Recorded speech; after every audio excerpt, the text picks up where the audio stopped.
Golden rules of account. Golden rules of account में 3 account होते हैं। पहला पर्सनल अकाउंट जिसको बोलते हैं व्यक्तिगत खाता। दूसरा है रियल अकाउंट जिसको बोलते हैं वास्तविक खाता। तीसरा है नॉमिनल अकाउंट जिसको बोलते हैं अवास्तविक या नाम मात्र खाता। ठीक है। गोल्डन रूल्स ऑफ अकाउंट में ये 3 रूल्स होते हैं। तीनों रूल्स में से सबसे पहले सीखेंगे पर्सनल अकाउंट जिसको बोलते हैं व्यक्तिगत खाता। पहला अकाउंट है पर्सनल अकाउंट जिसको बोलते हैं व्यक्तिगत खाता। अच्छा, व्यक्तिगत से आपको क्या समझ में आ रहा है? खुद का, यानी व्यक्ति से मिलता जुलता रहे जो चीज है ना, वो चीज उसको बोलते हैं व्यक्तिगत खाता, है ना। चलिए, तो इसके अंदर पर्सनल अकाउंट में किसी विशेष व्यक्ति और कंपनी का बोध होता है तो वह व्यक्तिगत खाता कहलाता है। हो गया। जैसे में लिखिए अच्छा इसको। जैसे में क्या क्या, जैसे राम, श्याम, मोहन, सोहन। ठीक है। और SBI, UBI, PNB, ETC। ठीक है। देखिए, इसमें साफ साफ कह रहा है पर्सनल अकाउंट में किसी विशेष व्यक्ति और कंपनी का यदि बोध होता है तो यह हमारा पर्सनल अकाउंट या व्यक्तिगत खाता होता है। पहचानने का सिर्फ एक मेथड है कि यदि कोई नाम आ गया या फिर किसी कंपनी का नाम आ गया तो वो क्या है? व्यक्तिगत अकाउंट है। जैसे राम, श्याम, मोहन, सोहन कुछ भी आ गया, SBI, UBI, ये व्यक्तिगत खाता। इतना समझ में आया? ध्यान समझिएगा क्योंकि एक एक पॉइंट इंपॉर्टेंट है 3 रूल्स का। पहला अगर आ गया, उसके बाद जैसे दूसरा बताएं वो आ गया, फिर तीसरा बताएं, तीनों अगर आ गया तो आपको आने वाले अकाउंट में कोई प्रॉब्लम नहीं होगी। ठीक है। ये तो आपका हो गया डिफिनेशन। अब इसका रूल्स भी होता है। रूल्स क्या होता है उसको लिखिए। ठीक है। इसको हम इरेज कर देते हैं। चलिए, इसे इरेज करते हैं, उसके बाद हम लिखते हैं rule.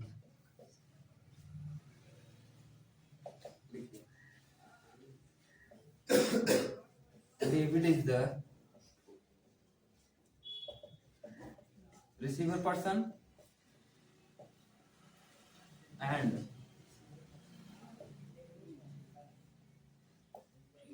Credit is the giver person.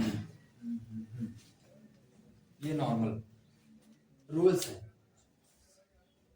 अब इसी में पूरा पूरा आपका क्वेश्चन छिपा हुआ है। ये समझ में आ गया, समझ लीजिए आपको क्वेश्चन सॉल्व करने आ गया। अगर ये समझ में नहीं आएगा तो क्वेश्चन आप सॉल्व नहीं कर पाओगे। ये ध्यान दीजिएगा। पर्सनल अकाउंट में हम किसी विशेष व्यक्ति और कंपनी को रखते हैं, जैसे में राम, श्याम, मोहन, सोहन, SBI, UBI, ये सब। और इसका रूल्स है debit is the receiver person and credit is the giver person, है ना। Debit is the receiver person and credit is the giver person. यानी कि इसमें यदि कोई व्यक्ति और कंपनी आती है तो उसको डेबिट करना है, यानी डेबिट के पक्ष में लिखना है, और जाती है तो क्रेडिट पक्ष में लिखना है। और देखिए इसमें 5 कॉलम होते हैं, 5 कॉलम होते हैं। डेबिट और क्रेडिट में आपको जो भी अगर आता है तो डेबिट कॉलम में लिख देना है कि ये इतना आया, कोई भी अमाउंट हो सकता है। और कोई चीज गया तो आप उसको क्रेडिट कॉलम में लिखो। ये ध्यान दीजिए, बता रहे हैं, पहले ये समझिए, ठीक है। जो हम ये कर रहे हैं कि नहीं, इस क्वेश्चन में जो ये रूल्स है पहले इसको समझिए, उसके बाद हम जब क्वेश्चन देंगे तो समझ में आ जाएगा। ठीक है, समझ में आ रहा है कि नहीं? ये रूल समझ में आ रहा है। Debit is the receiver person and credit is the giver person. चलिए तो इस पे हम एक क्वेश्चन सॉल्व करते हैं। ठीक है, क्वेश्चन लेते हैं, उसके बाद उसको सॉल्व करते हैं, समझ में आएगा कि नहीं क्या है सही क्या गलत है। हाँ चलो, पर्सनल अकाउंट का पहला क्वेश्चन यहाँ पे सॉल्व करते हैं। एसबीआई में जमा किया कितना? 5,000। एसबीआई में जमा किया यानी कि एसबीआई बैंक में जमा किया। अब ये क्वेश्चन है, इस क्वेश्चन के हिसाब से देखिए आपके पासबुक में ऐसे कॉलम रहता है।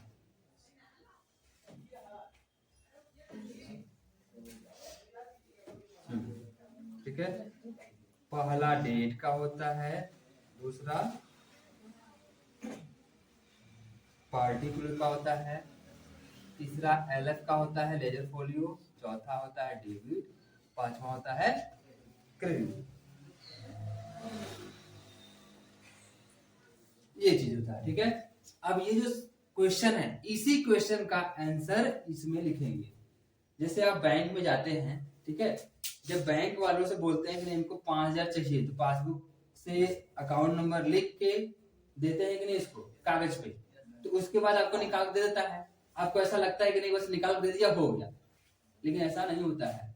वो आपको पैसा निकाल के दिया, उसके बाद ऐसे जो आपकी पासबुक है ऐसी रहती है। ध्यान दिए कभी पासबुक में यहाँ पे डेट होता है, यहाँ पे पार्टिकुलर होता है, यहाँ पे एलएफ होता है, यहाँ पे डेबिट और क्रेडिट भी होता है। ठीक है, ऐसे होता है। जैसे आप पैसा निकालते हैं या फिर जमा करते हैं तो आपके यहाँ पे देखिए ध्यान, यहाँ पे लिखा होता है कि कितना पैसा निकला और कहाँ से निकला, ये चीज होता है। समझ में ये चीज। तो अभी आपने क्वेश्चन लिखा हुआ है एसबीआई में जमा किया। रूल्स क्या है कि इस अकाउंट में यदि कोई व्यक्ति और कंपनी आती है तो डेबिट में लिखेंगे, और जाती है क्या? व्यक्ति और कंपनी अगर जाती है तो क्रेडिट में। Debit is the receiver person, मतलब कि हम डेबिट तभी करेंगे जब किसी प्रकार का रिसीव हुआ होगा कोई भी चीज, और credit is the giver person, जब कोई चीज जाएगा तो क्रेडिट में रखेंगे। समझ में आ रहा है? एसबीआई में जमा किया, एसबीआई बैंक में जमा किया, किस में आया?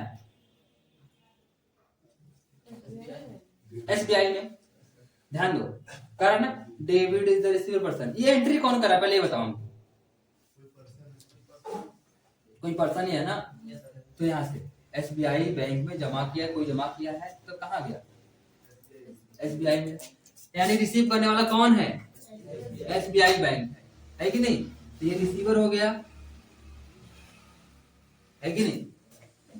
रिसीवर हो गया। उसके बाद credit is the giver person, व्यक्ति और कंपनी यदि जाती है तो उसको क्रेडिट में क्या गया? पैसा गया। व्यक्ति तो है नहीं, ठीक है, व्यक्ति के स्थान पे कौन है? पैसा है कि नहीं? तो गया क्या? पैसा गया, है कि नहीं? तो पैसा गया तो ये क्या है? ये क्रेडिटर हो गया, है कि नहीं? क्रेडिटर यानी यहां से गया, गया कि नहीं? तो पाने वाला है एसबीआई बैंक, और क्या जाने वाला है?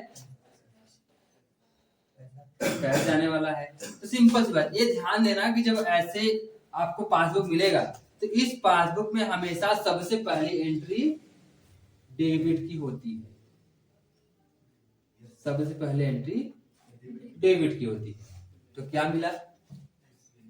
SBI। तो ये देखो आया SBI अकाउंट में कितना, देखो ठीक इसके सामने लिखेंगे 5000। ठीक है, 2 करेंगे यहाँ पे, गया किस कहां से? कैश। क्या गया हमारा? कैश। कहां से? क्रेडिट। अब सेकेंड क्वेश्चन में हम यहाँ पे लिख रहे हैं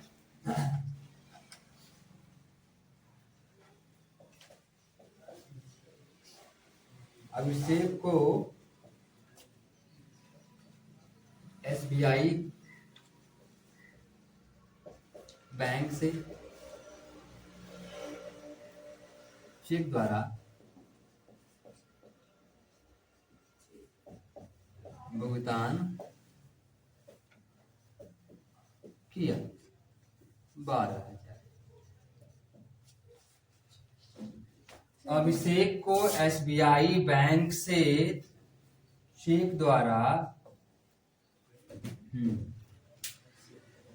भुगतान किया। तो अभिषेक को SBI बैंक से चेक द्वारा भुगतान किया।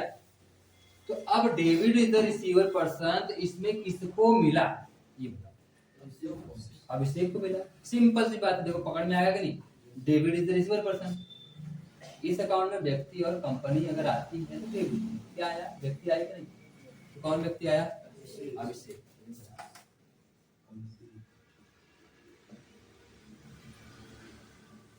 अभिषेक कितना मिला अभिषेक को?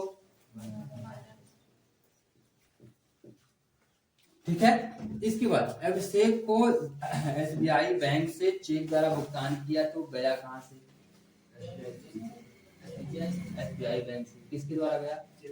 चेक द्वारा गया। तो हम क्या करेंगे? SBI बैंक ही लिखेंगे, चेक नहीं लिखेंगे, ध्यान दीजिए, क्योंकि वो चेक ले जाएगा उसी बैंक से, पैसा कटेगा उसी बैंक से। ठीक है, तो यहाँ पे SBI बैंक कितना?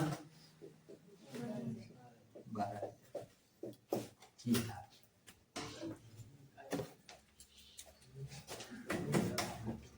चलो SBI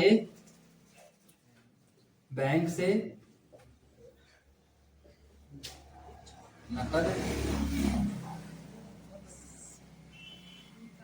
निकाला, मान लेते हैं 5,000, ज्यादा नहीं। ये समझ में आया ना? एक क्वेश्चन और लिखते हैं। नहीं, दोनों कंबाइन है, क्योंकि जब आप लोग क्वेश्चन करोगे तो हम वहां लिखने नहीं जाएंगे। ठीक है, तू लिखना सीख लो। हाँ,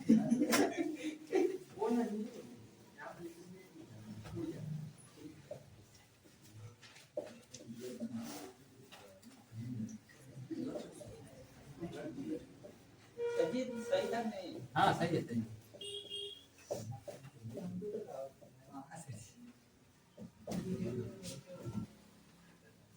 SBI बैंक से नकद निकाला। जब आप SBI बैंक से निकालते हो, हाथ सही करो और सुनो ध्यान से। हाँ, जब आप पैसा निकालते हो किसी बैंक से, तो वो पैसा आपके पास आता है। तो हमारा पर्सनल अकाउंट का रूल ये कहता है कि डेबिट इज द रिसीवर। कोई व्यक्ति या कंपनी या कुछ भी पैसा अगर वो प्राप्त होता है तो उसको डेबिट में रखना है। तो क्या प्राप्त हो रहा है हमको? पैसा प्राप्त हो रहा है। तो यहाँ पे कैश अकाउंट कितना प्राप्त हुआ? 5,000।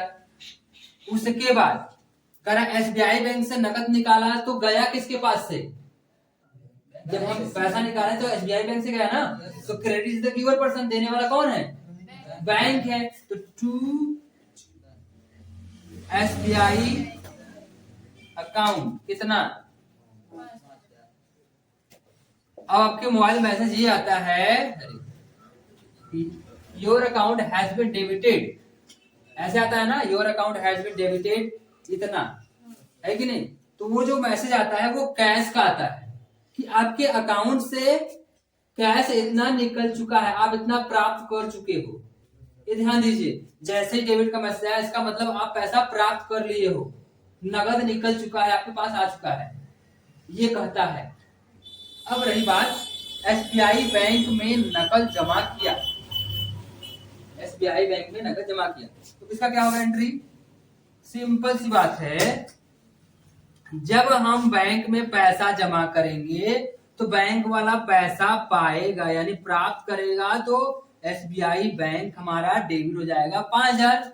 उसके बाद हमारे पास से पैसा जाएगा, ठीक है, 5000। तो आपके मोबाइल में मैसेज आता है your account has been credited, यानी आपके अकाउंट में कैश यानी नकद 5000 गया हुआ है, न कि आपके पास आया हुआ है, आपके अकाउंट में पैसा गया हुआ है। ये ध्यान दीजिए, जब किसी से आप फोन पे गूगल पे अपने बैंक में मरवाओगे तो क्रेडिट का मैसेज आएगा, ये ध्यान देना। तो आप ये मत सोचना कि आपके पास नकद पैसा आ गया आपके पॉकेट में, नहीं, आपके बैंक में गया हुआ है, आपके बैंक में नगद पैसा वो गया हुआ है क्रेडिट का। आप ये सोचते हो ठीक है हमारे पास आ गया, लेकिन आपके पास नहीं आया, आपके बैंक में गया है, ये चीज होता है। तो इसीलिए आपको पैसे का मैसेज आता है, न कि बैंक का मैसेज आता है। इसका मैसेज आता है कि your account has been credited, आपके अकाउंट में 5000 गया, ठीक है। जैसे आप निकाल लेते हो उसके बाद your account has been debited, यानी कि आपके पास नगद आ गया, ये मेथड होता है। इसका मैसेज नहीं जाता है, सिर्फ इसका मैसेज आता है, ठीक है।